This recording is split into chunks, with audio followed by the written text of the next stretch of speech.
It began in a quiet little village, a place where nothing extraordinary ever seemed to happen.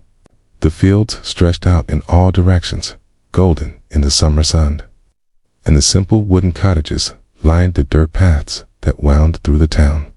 People there lived humble lives, working hard from dawn to dusk, sharing food with neighbors, and finding comfort in the routines of their days.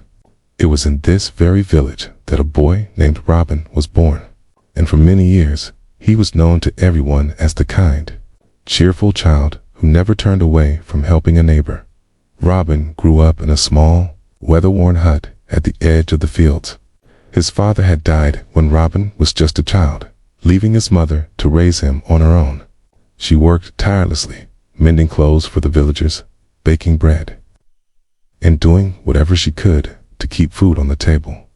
Robin loved his mother dearly, and though they often went hungry, they found ways to laugh together at night, telling stories to chase away the worry of tomorrow. As a boy, Robin was curious, always asking questions about the world beyond the village. He would sit on the hill at sunset, staring at the castle in the distance, its tall spires catching the light of the fading sun. The king's fortress was a place of mystery to him, a place he had only heard about in hushed conversations. People in the village rarely spoke kindly of the king, for his taxes were heavy, and his soldiers often came through demanding more than the villagers could give. Robin listened quietly, his young mind soaking in the bitterness that the older men carried in their voices. Despite this, Robin was never a bitter child. He worked alongside his mother, helped the neighbors carry water, and would often be seen running barefoot through the fields. His laughter carried on the wind. Everyone said he was destined for something greater, though no one knew exactly what. But as Robin grew older, the reality of life began to press down on him. His mother's health grew weaker, and the work she once did became harder for her to manage. The bread she baked no longer sold well, as other families had more resources to bake better, richer loaves. Robin tried to take on odd jobs, but the little coin he earned was never enough.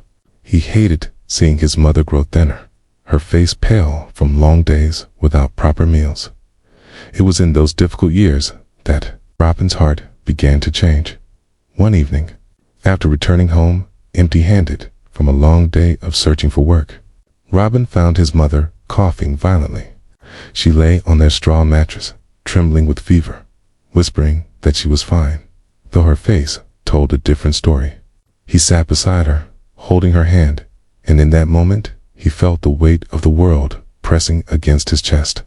Something inside him broke the realization that no matter how hard he tried, honesty and hard work weren't enough to save her. The next morning, when he walked through the village, his stomach aching from hunger, he noticed a farmer's cart filled with apples. The man was busy arguing with another villager, not paying attention. Robin's eyes lingered on the bright red fruit, his lips dry, his mind torn between right and wrong. He told himself it would only be this once, just enough to ease the hunger. Slowly, he reached out, slipped one apple into his hand, and walked away, his heart pounding louder than the sound of his own footsteps. That night, when he gave the apple to his mother, she smiled faintly, too tired to ask where it had come from. She ate half and pressed the rest into Robin's hand. As he bit into the fruit, guilt mixed with relief, and though the taste was sweet, it sat heavy in his chest. It was the first time Robin stole, and it would not be the last. Days turned into weeks, and Robin found himself returning to the farmer's cart, sometimes taking bread left out in the open, sometimes a jug of milk.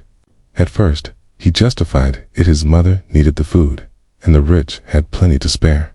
But over time, the act became easier, his hesitation fading with each attempt. Soon, Robin discovered that not only could he steal to survive, but he could also steal to feel powerful in a world that had always made him powerless.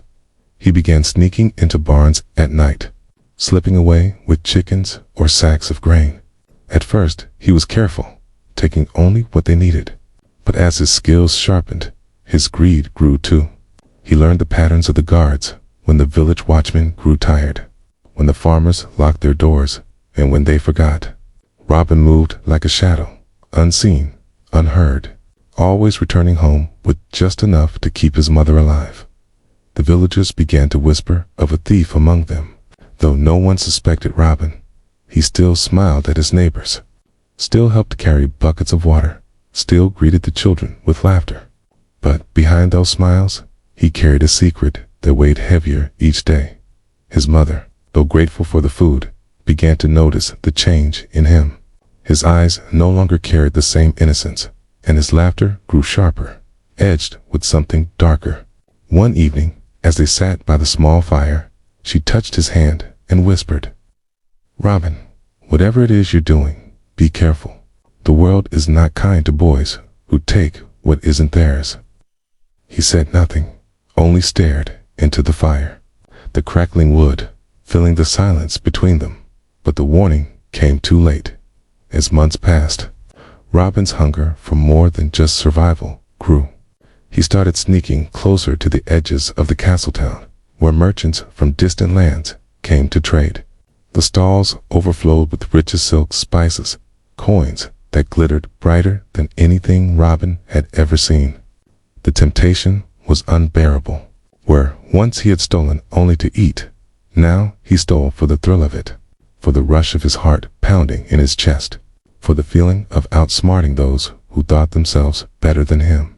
He began to change in the eyes of others too. Though still outwardly kind, there were moments when his temper flared, when he snapped at the children or ignored the pleas of neighbors in need. The boy who once dreamed of something greater was slowly becoming a man who believed he deserved it, no matter the cost. The castle guards had begun their search for the mysterious thief, posting warnings and sending patrols into the villages. Each theft brought Robin closer to danger, but instead of stopping, he grew bolder.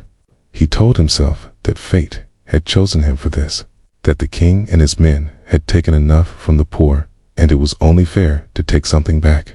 Yet deep down, he knew it wasn't just about fairness anymore. It was about the hunger inside him, a hunger no amount of bread or coin could ever satisfy. One night, as the moon hung low over the village, Robin sat outside his hut, listening to the distant sounds of the castle bells. His mother slept inside, her breathing shallow but steady. Robin stared into the darkness, his mind restless. The path he had chosen was no longer one he could easily leave behind. He had taken the first steps into a life he had never imagined for himself, and each step only pulled him deeper. The boy the villagers once knew was fading, replaced by someone else entirely. And though he did not yet know it, the road he was walking would lead him straight into the heart of the king's wrath. It was only a matter of time. The weeks that followed carried with them a strange mixture of triumph and fear for Robin. Each theft he committed seemed to sharpen his instincts. He learned to move like water, slipping through alleyways and over fences without leaving a trace. His eyes grew keener, his ears quicker to catch the faintest sound of approaching footsteps. At first, he told himself he was stealing to keep his mother alive. But soon he found himself wandering further from home at night, drawn to the excitement of the hunt itself. By now, the villagers had grown restless. They gathered in small groups, speaking in hushed voices about the thief who haunted their nights. Chickens went missing, granaries lost sacks of wheat, and coins disappeared from the pockets of merchants who stopped in the town. Yet Robin, with his familiar smile and quiet ways, never came under suspicion. He was still the helpful boy to many. That, more than anything, gave him cover. He was invisible in plain sight, but danger was creeping closer. The king's soldiers had tightened their patrols. Every night, armored men marched through the village with torches, their shadows stretching long across the ground. They barked questions at farmers, scolded children who lingered too late outside, and warned of what would happen if the thief was caught. They spoke of public punishment, of shame and pain meant to serve as a warning to all. Robin listened from the dark corners, his jaw tight, his mind conflicted. Fear clawed at his chest. But the hunger for more, the hunger for the rush, kept pushing him forward. One evening, Robin stood on the edge of the castle town, staring at the bustling market stalls.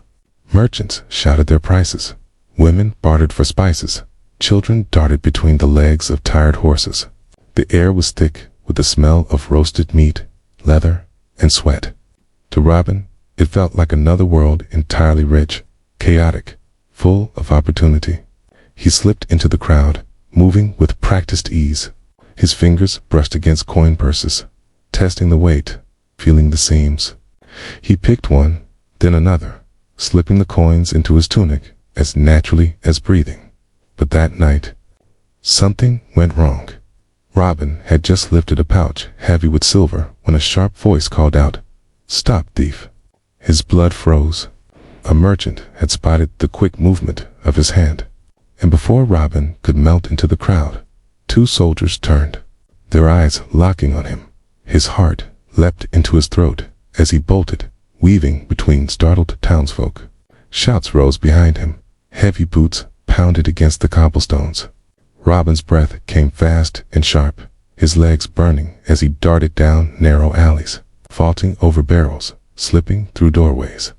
The city became a blur of stone and firelight, the cries of pursuit echoing louder and louder. At last, he found himself cornered. A dead end loomed before him, the walls too high to climb. Panic surged, but Robin's mind raced. His eyes darted to a stack of wooden crates, just high enough to give him a chance. With a desperate leap, he scrambled up, pulling himself onto the roof as the soldiers charged into the alley below. One of them cursed, his torchlight flashing across the stone.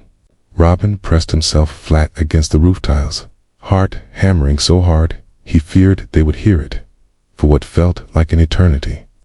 He stayed frozen, listening as the soldiers searched below. At last, their voices faded, swallowed by the noise of the city. Only then did Robin dare to breathe. He waited until the night grew quiet again before slipping away, limping back toward the safety of the village. When he finally reached home, his mother was awake, sitting by the fire, her eyes, tired but sharp, fixed on him the moment he stepped inside. She said nothing, but the silence between them was heavy with unspoken questions. Robin avoided her gaze, dropping the stolen coins on the table. "For medicine," he muttered, his voice rough.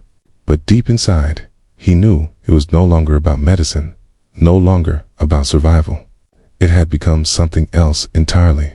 That night, Robin lay awake on his straw bed, staring at the ceiling. He replayed the chase over and over in his mind, the rush of fear, the pounding of his heart, the narrow escape. He should have felt shame, regret. Instead, he felt alive. For the first time in his life, he had outwitted the king's men. And the taste of victory burned hotter than the fear of capture. Still, a whisper of doubt lingered in his mind. He had been seen. His face could be remembered. The walls were closing in, whether he admitted it or not. The next day, rumors spread quickly through the village. The thief had struck in the castle town. The soldiers had chased him through the alleys, but he had vanished like smoke. The villagers shook their heads, muttering about curses and shadows, about a boy who danced with danger. Some said the thief was a spirit. Others swore it was a desperate man, pushed too far by hunger. No one guessed it was Robin, the same boy who still carried water for his neighbors and offered bread to children when he could. But inside, Robin knew the truth. The more he stole, the more he became the very thing they whispered about. A shadow, a ghost, a figure both feared and admired. It was no longer a question of whether he would be caught. It was only a question of when, and as the days passed and the soldiers grew angrier, Robin found himself stepping deeper into the very darkness he once swore he would never touch. The wind that swept through the village carried with it the chill of early winter, rattling the shutters of the small wooden homes. Life in the village moved slower. Now farmers worked shorter days. Children huddled by the fires, and merchants grew stingier with their goods. keeping close watch over every coin and loaf of bread. For Robin, however, these changes brought both opportunity and danger. The tighter the grip of the king's men on the people, the more Robin's thefts became noticed, and the closer the walls seemed to close around him. Robin's mother had grown weaker. Her cough rattled in the still of the night, and her once strong hands trembled when she tried to hold a spoon. Every time Robin looked at her, a fresh wound opened in his chest. He told himself again and again that what he did was for her, but deep inside, he could not deny the truth anymore. He stole now as much for the thrill as for the need. He had tasted the rush of outwitting soldiers, of holding stolen silver in his hand, of feeling like someone who had power in a world that had always denied him. But that power came at a cost. The villagers, though they never suspected him, had begun to grow paranoid. They bolted their doors earlier, muttered curses when their hens went missing, and glared at strangers with suspicion. Robin moved through them like a shadow, offering his help when needed, all while hiding the secrets in his pockets.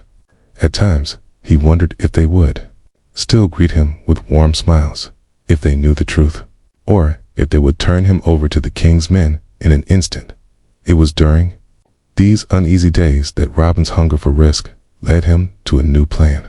The petty thefts of food and coin no longer satisfied him. He had heard whispers of the castle granary, a place where the king stored not just grain, but also barrels of ale, dried meats, and sacks of flour so heavy that 10 families could eat from them for weeks. It was guarded, yes, but not as heavily as the treasury. To Robin, it seemed almost too perfect. He began to watch the castle from a distance, learning the patterns of the guards. He discovered that late in the evening, when the changing of the watch occurred, there was a brief window of chaos, just long enough for someone clever to slip in and out unseen. Robin convinced himself that if he could manage it, his mother would have enough food to last the winter. But even as he told himself this, a darker voice whispered inside, "You want this because it will prove you are more than just a village thief. You want to prove you are unstoppable." The night of the attempt was cold, sky blanketed with stars that glittered like shards of broken glass. Robin, dressed in dark clothes, binding his boots tightly to silence his steps. His heart raced not with fear, but with a kind of feverish excitement. Every step closer to the castle felt like stepping deeper into a place from which there was no return. He slipped past the village, keeping to the shadows of trees and hedges, until the looming silhouette of the castle rose before him. The walls seemed impossibly tall, the torches flickering along their edges, casting long, jagged shadows. He waited in silence, counting the rhythm of the guards' movements. When the watchman at the granary door changed shifts, Robin seized his chance. Moving low, he darted across the open ground, hugging the stone wall as he approached the heavy wooden door of the granary. To his relief, it was not locked with iron, only a simple wooden bar.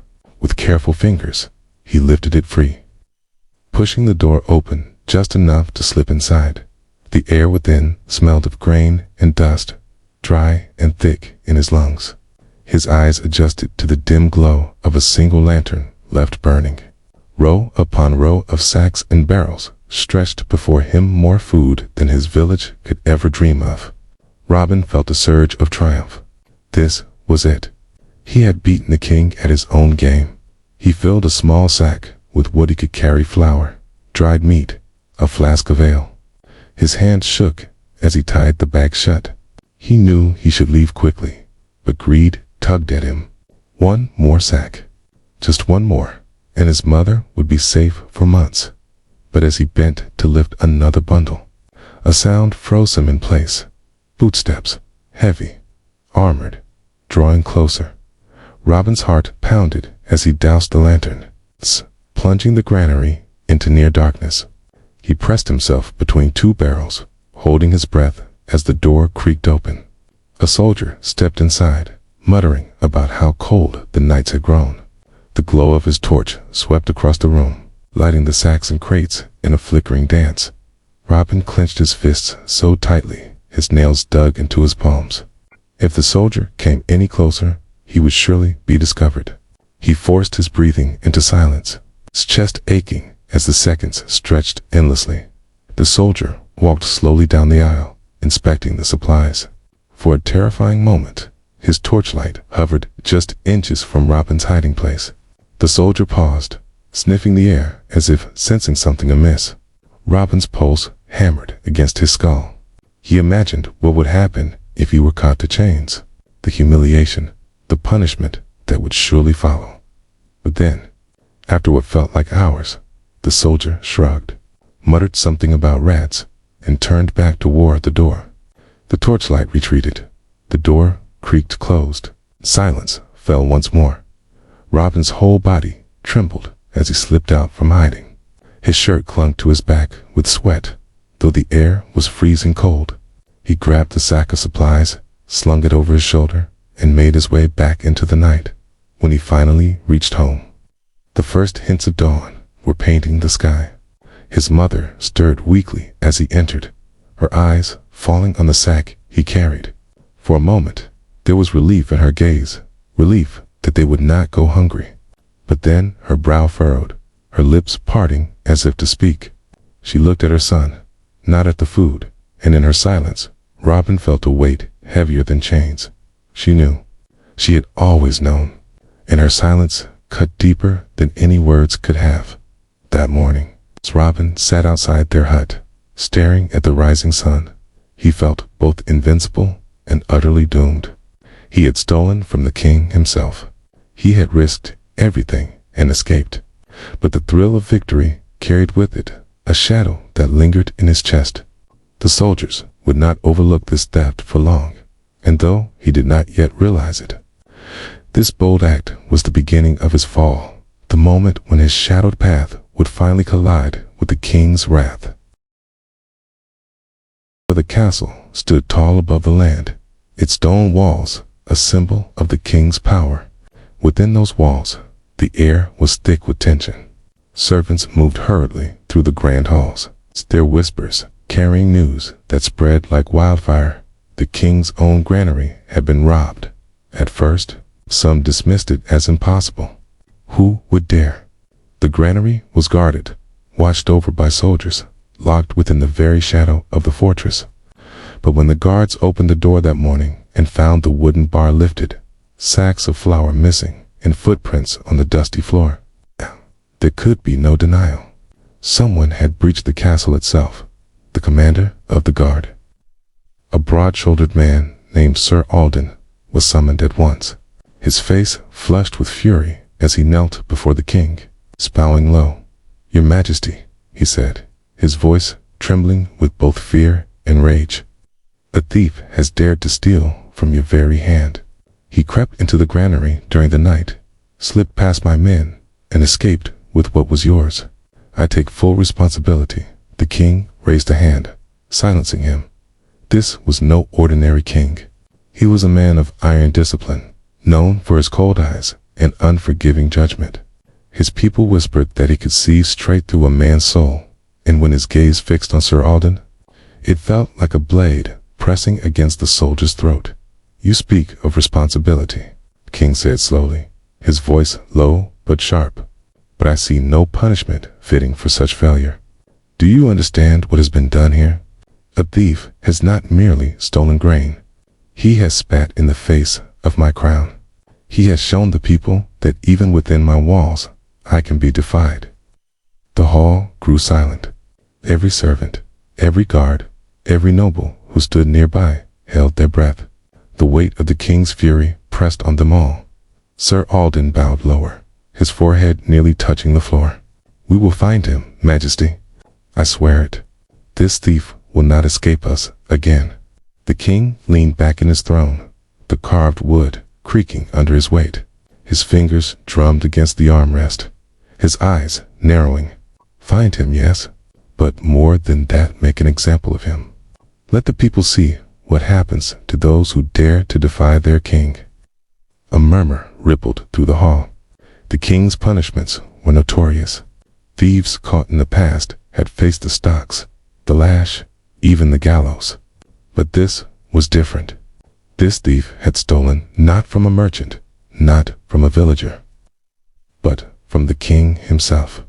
Sir Alden rose, determination burning in his eyes. It will be done, Majesty. We will scour every village, every farm, every market. This thief will be dragged before you, and your justice will be served. The king's gaze softened slightly, though his tone remained cold. See that you do not fail again, Alden, for if you do, it will not be the thief who suffers first, it will be you. With that, the commander bowed deeply once more and departed, his mind already turning over plans of patrols, spies, and interrogations far from the castle. Robin sat on a small wooden stool outside his mother's hut, sharpening a knife he had found in a neighbor's discarded tools. The sack of flour lay hidden beneath their bed. The dried meat hung in strips along the wall. His mother, too weak to rise, coughed softly inside. Robin's face was unreadable, his hands steady as the blades scraped against stone. He had no idea yet that his theft had shaken the castle to its core, that the king himself now knew of his existence. He only felt the thrill of having succeeded. It's a strange fire that burned in his chest whenever he thought of slipping past armored men unnoticed. He told himself it was for survival, but deep inside, a darker pride was growing. In the village, whispers had begun again. People spoke of the mysterious thief who stole from the rich and never got caught. Some cursed him, calling him a danger who would bring soldiers down on them all. Others admired him in secret, dreaming of the courage it must take to defy the crown. One evening, as Robin passed through the village square, he overheard two farmers talking. They say the thief broke into the castle granary itself. One said, shaking his head, "Bold as fire, that one, but he'll be caught. No man steals from the king and lives long." The other farmer glanced around before replying in a hushed voice, "Or maybe he's not a man at all.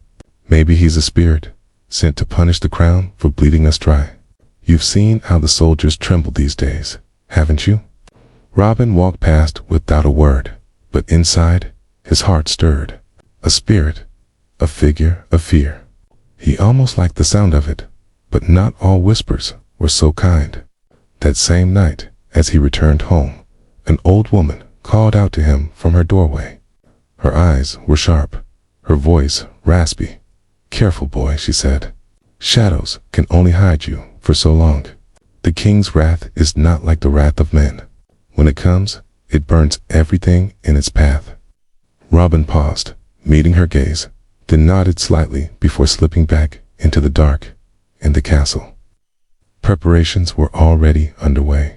Sir Alden had doubled the patrols. Soldiers now marched through every village, searching houses, questioning families, dragging men from their beds in the middle of the night. Posters began to appear on walls and trees, bearing crude sketches of a faceless thief. Rewards were promised: gold, freedom from taxes for anyone who gave information leading to his capture. The hunt had begun. Robin could feel it. Each time he stepped outside, the air seemed heavier, the soldiers' eyes sharper.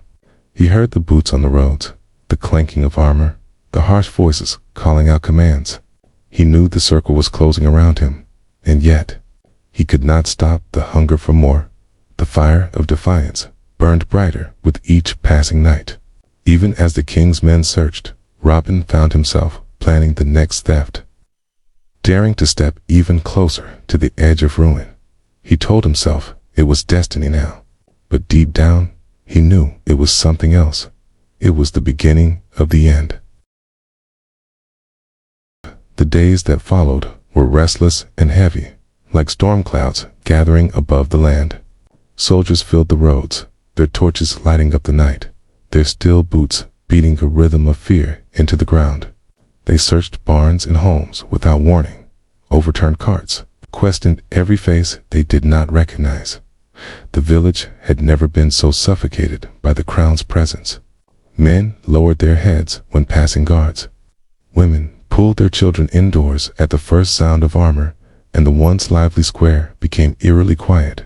It was as though the people themselves had become prisoners in their own homes. Yet, in the middle of this tightening noose, Robin continued to walk freely, his face calm, his demeanor unchanged. To the villagers, he was still the helpful young man who carried water for old women, fetched firewood for neighbors, and asked after their sick. No one suspected him, and that invisibility gave him a dangerous confidence.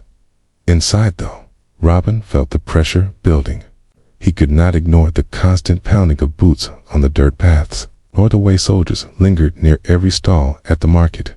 The circle was indeed closing, but instead of turning back, Robin made the fateful choice that would seal his destiny. He decided to strike again. This time, not just for food or for coin. This time, to prove a point. Robin had overheard soldiers boasting at the tavern drunk. Careless voices speaking of the king's private storeroom, where treasures seized from villages and merchants were kept. Gold, silver, fine cloth, weapon spoils taken from the people who had been too weak to resist. To Robin, it sounded like a challenge. If he could steal from that storeroom, not only would he humiliate the king, he would also rise above every thief who had ever lived. The risk was unimaginable. The storeroom lay deep within the castle grounds, guarded day and night, watched not only by men, but by dogs trained to sniff out intruders. Yet, the more impossible it sounded, the more it drew Robin in. He prepared in silence.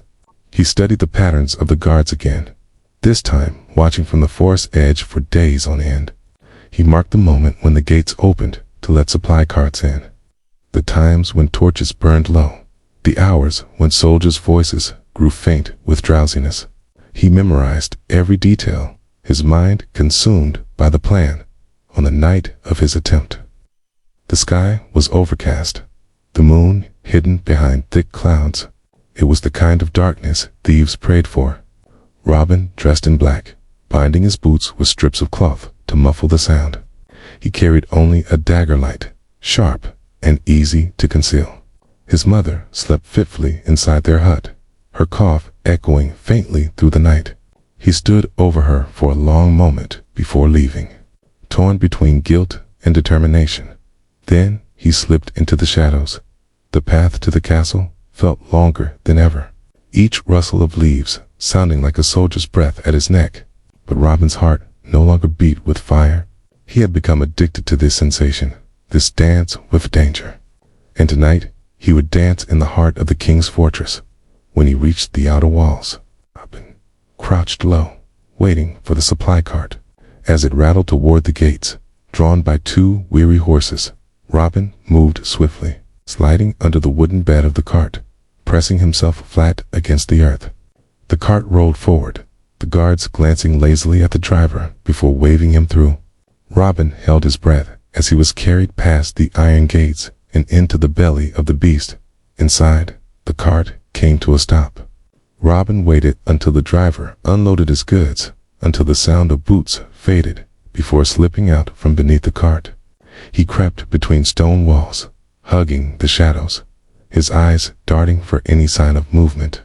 The air was heavy with the smell of torch smoke and damp stone. Finally, he reached the storeroom door, heavy oak bound in iron, locked with a thick chain.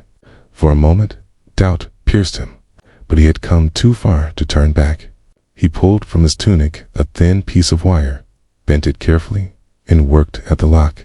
His fingers trembled, his breath shallow.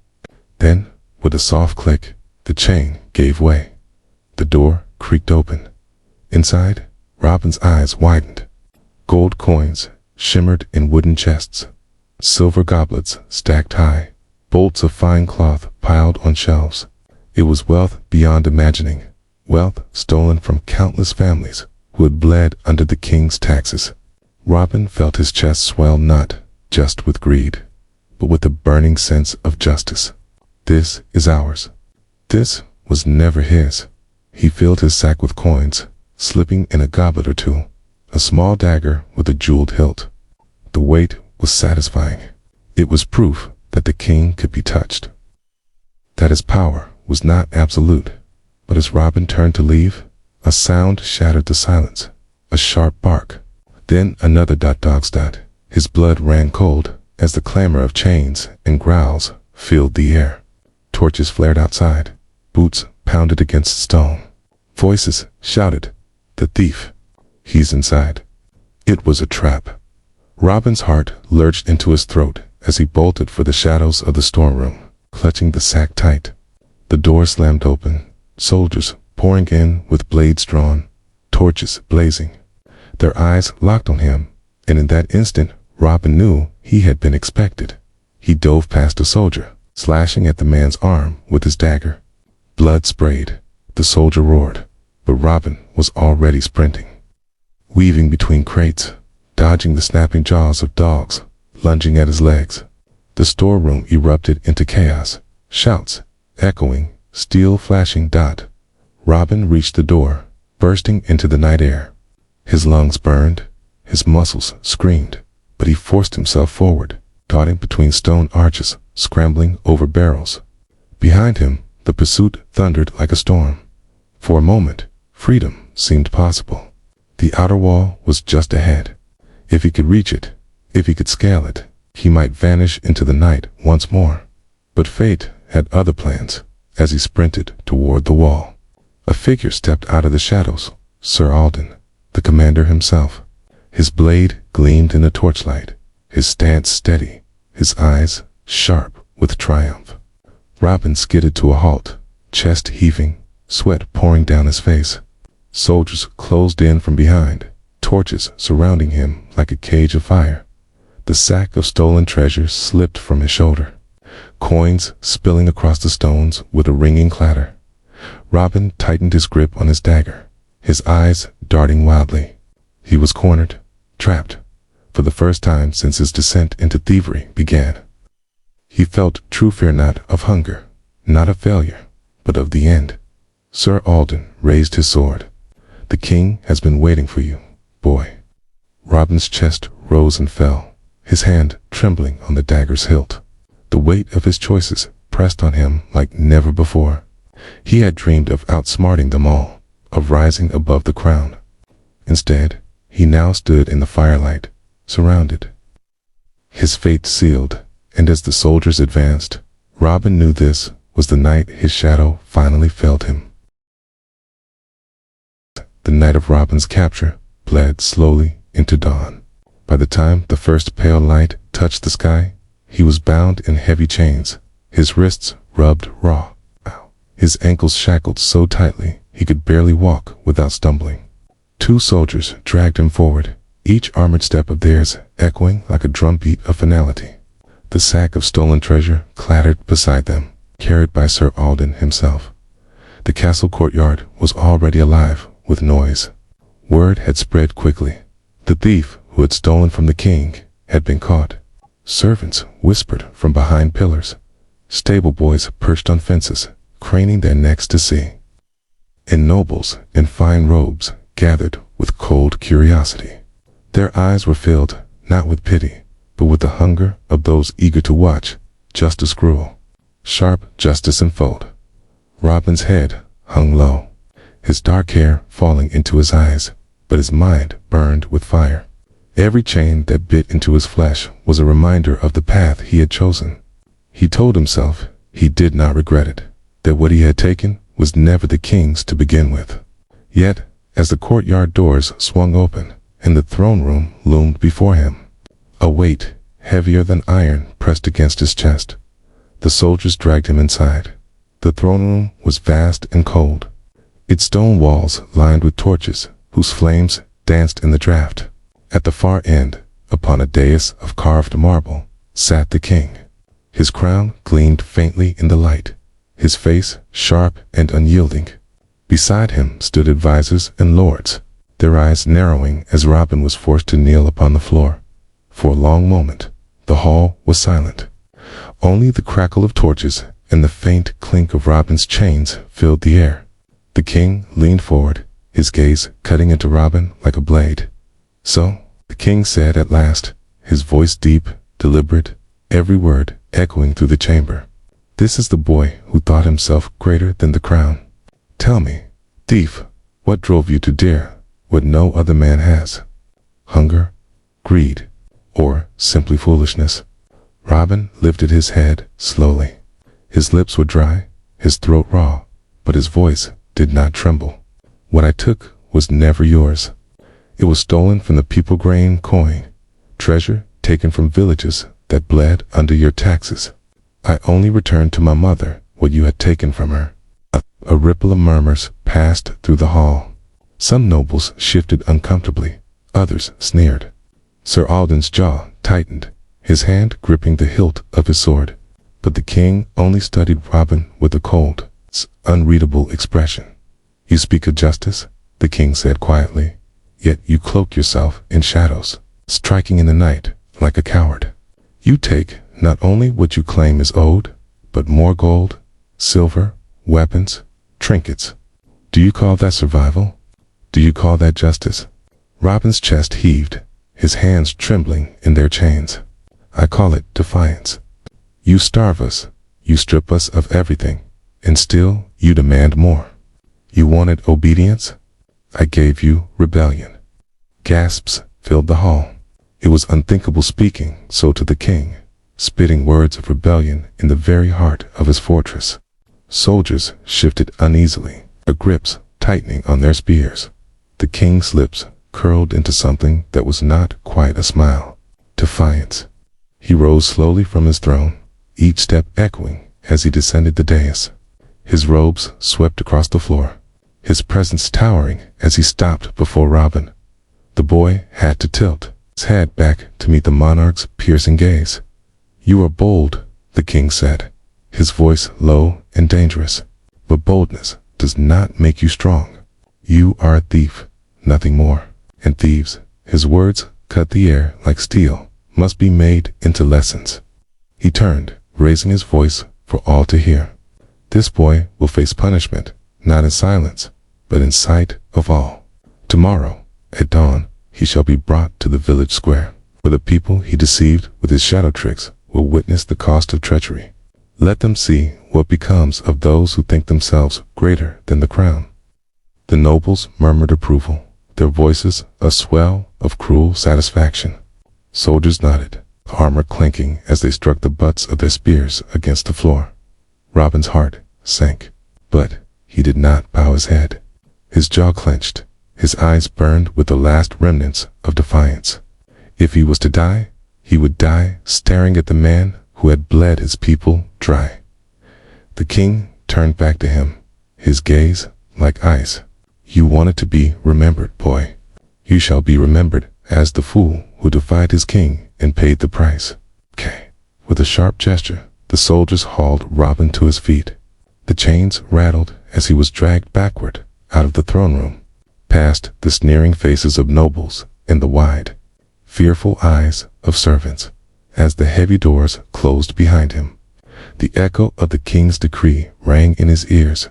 Tomorrow, he would stand before the people not as a hero, not as a spirit, but as a thief condemned. And yet, somewhere deep inside him, a spark remained, a thought, fragile but unbroken.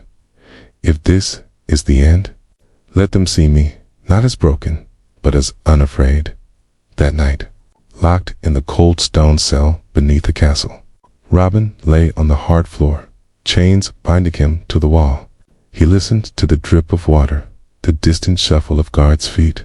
He thought of his mother, of the village, of the boy he once had been, the boy who had run barefoot through the fields, laughing in the sun. He closed his eyes, and for the first time, he prayed, not for himself, but that his mother would live long enough to forgive him. The hours bled into silence. Dawn was coming, and with it, judgment. The first light of dawn crept over the horizon, painting the village in a pale gold that carried no warmth. A bitter chill hung in the air, and with it came the heavy silence of anticipation. By the time the church bell tolled its first mournful strike, the villagers had gathered in the square. Farmers with calloused hands, mothers clutching children to their skirts, old men leaning on crooked canes, all pressed together, their faces a mixture of dread, curiosity, and resignation. In the center of the square, stood a wooden platform, hastily built, yet sturdy, its beams darkened with age and past judgments. Upon it, 2 soldiers stood at attention, their spears gleaming in the cold light. Between them, a heavy wooden post had been fixed, iron chains dangling from its side. The people whispered to each other in hushed tones, eyes darting between the platform and the road that led to the castle. "He's just a boy," one woman murmured, her voice trembling. "What lesson is there in breaking a child?" "Hush," her husband whispered sharply, though his own eyes betrayed unease. "The king hears everything, even in silence." Then, from the distance, the sound of iron on stone echoed a slow, deliberate clinking. Heads turned, whispers grew louder. A line of soldiers emerged from the fog, armor catching the weak sunlight, boots striking the ground in perfect rhythm. And between them, chains dragging like the voice of death itself, walked Robin. His face was pale but unyielding. His dark hair matted against his forehead, his clothes torn from the struggle of capture. Yet his eyes, sharp and alive, met the crowd's gaze. There was no plea in them, no surrender. If anything, there was a spark of defiance, as though he dared the villagers to look away, dared them to pretend they did not know the truth. The soldiers pushed him up onto the platform. The crowd gasped as the boy stood tall despite his chains, his back straight, his chin lifted. His wrists were bound tightly to the post, the iron biting into his flesh. But Robin did not flinch. A hush fell as the king himself appeared, riding into the square on a black horse, its mane braided in gold ribbon. Behind him trailed nobles and guards, their fine clothes a stark contrast to the ragged crowd. The villagers bowed their heads, though many did so reluctantly. The king dismounted, stepping onto the platform with the calm authority of a man who believed his every action divine. He faced at the people, his voice carrying over the square. "Here is the thief who thought himself greater than the crown," the king declared. "Here is the boy who crept in shadows, who stole not only from me, but from you. He took your grain, your coins, your peace. He sought to weaken the order that binds us, to make mockery of the law that protects us." The villagers stirred, some nodding in fearful agreement, others lowering their gaze to hide their doubt. The king's voice grew harder. "Such defiance cannot be ignored. Today, you shall witness what becomes of those who raise themselves against their ruler. Let this sight burn into memory, that none shall follow his path." The soldiers tightened Robin's chains, securing him against the post. The sound of metal scraping against wood filled the air. Robin winced, but forced his body still. Then, against the silence, Robin spoke. His voice was raw but steady, each word falling like a stone into the stillness. "I stole," he said, "because you left us nothing. You taxed us until the children starved, until mothers wept over empty tables. I took only what you had already stolen. If that makes me a thief, then so be it. But remember this," his voice rose, echoing across the square. "A kingdom built on the hunger of its people will not stand forever." Gasps erupted from the crowd. Some villagers covered their mouths in shock. Others looked away with tears in their eyes. A few, hidden in the press of bodies, clenched their fists, their hearts pounding with the dangerous rhythm of agreement. The king's face hardened, his eyes narrowing. He raised a hand, and the murmurs died instantly. "Enough," he said coldly. "You will not poison their ears with lies." He gestured to Sir Alden, who stepped forward, whip in hand. Its leather cracked sharply in the air, the sound slicing through the silence like a blade. The villagers flinched. Children buried their faces in their mothers' skirts. The whip lashed across Robin's back. His body jerked, the sound of tearing flesh sickening in its clarity. Blood seeped through his torn shirt, staining the wood beneath him. A cry escaped his lips, sharp and involuntary. But when he raised his head again, his eyes still burned with fire. Another strike, and another. The whip fell again and again, each blow punctuated by the king's cold gaze and the crowd's helpless silence. Some turned away, unable to watch. Others stared, horror etched into their faces. But Robin endured.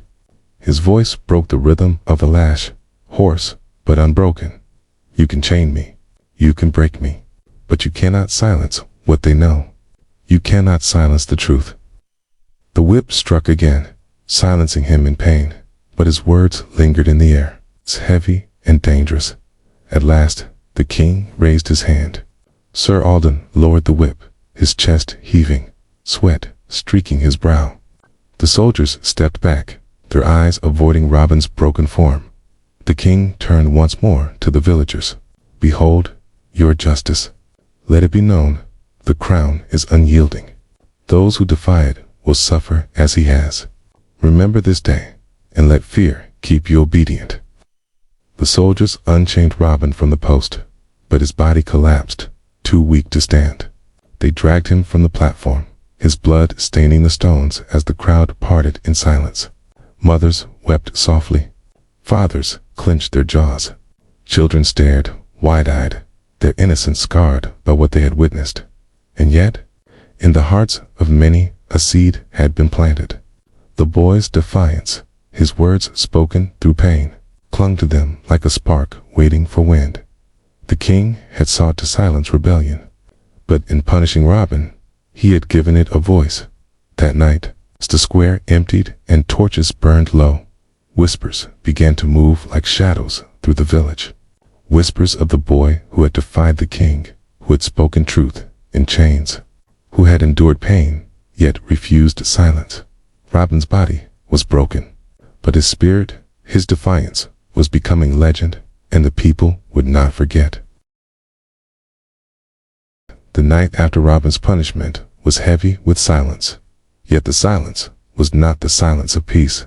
It was the silence of breath held, of words unsaid, of thoughts too dangerous to speak aloud. The square still smelled faintly of blood, and the wooden post, stained and splintered, stood as a grim reminder of what had transpired. But among the villagers, something had shifted. Men gathered in taverns, pretending to drink in silence while their eyes flicked to one another. Women exchanged brief, loaded glances at the well. Even children, who should have been afraid, repeated Robin's words in whispers like forbidden prayers. A kingdom built on the hunger of its people will not stand forever. Robin, broken and bruised, lay in the castle's dungeon. His back was a map of pain, his wrists raw, his strength nearly drained. Every breath burned, and yet he still lived.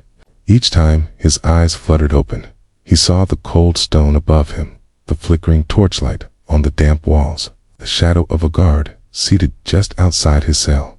He thought often of his mother, whether she knew he still breathed, whether she could forgive the path that had led him here. He thought of the fields where he once ran barefoot, chasing the wind, free of hunger and chains. And he thought of the villagers' eyes, how they had watched as he bled, how some had looked away in shame, others in sorrow. On the third night, a noise stirred him from his haze, a soft scrape of metal, a hushed whisper. Robin turned his head, grimacing against the pain, to see a familiar face pressed against the bars of his cell. It was a boy from the village, Thomas, no more than 15, his eyes wide with fear and determination. In his trembling hands was a small loaf of bread. "Robin," Thomas whispered, his voice urgent but hushed. "I couldn't let you starve. My mother says I'm a fool, but I heard what you said. We all did, and you were right." He pushed the bread through the bars, his hands shaking. "The king says you're a thief, but to me, you're the only one who spoke the truth." Robin stared at the boy, his throat tight. With great effort, he reached for the bread, his chained hands fumbling until it rested against his palms. He managed the faintest smile, one that wavered through pain but held gratitude. "Go," Robin rasped, his voice little more than a whisper. "They'll kill you if they catch you here." Thomas hesitated, tears welling in his eyes. "Promise me you won't give up." Promise me you'll keep fighting, even if it's only with words." Robin closed his eyes, holding the boy's plea inside him. "I promise," he breathed. The boy disappeared into the shadows, leaving Robin alone, again, but not truly alone. The spark was spreading. Days turned into weeks. Robin's body never fully healed, but his spirit grew louder than the king's chains. The guards, though forbidden to speak with him, began to linger at his cell, listening when he murmured about fairness, about justice, about a world where the crown served the people, not the other way around. Servants carried his words to the kitchens, to the markets, to the streets. Slowly, the whispers grew into murmurs, the murmurs into talk that no soldier could silence. The king, upon hearing the rumors, ordered Robin executed. But by then, something irreversible had happened. The villagers had turned the boy into more than flesh and blood. He had become a symbol. On the dawn of his supposed execution, when soldiers marched to the dungeon, they found his cell empty. Whether he had escaped through cunning, or whether sympathetic guards had looked away, would never be known. Some said he had fled to the forests, living as an outlaw. Others swore he had died in his cell, and the story of his escape was only legend. But what mattered was this: Robin's name lived on in every tavern, in every farmhouse, in every whispered conversation around a dim fire. His story was told. The boy who defied the king. The thief who stole not for greed, but for survival. The prisoner who, even in chains, spoke words that burned brighter than any torch. Years later, the king's reign faltered, chipped away not by swords, but by the steady erosion of loyalty. The villagers, who once bowed in silence, now raised their heads. The taxes that once crushed them were resisted. And when the name Robin was spoken, it was no longer the name of a thief. It was the name of hope. No one ever truly knew what became of him. Some believed he returned, older and wiser, to live quietly among the people he once defended. Others believed he died nameless and alone, his body hidden by stone and shadow.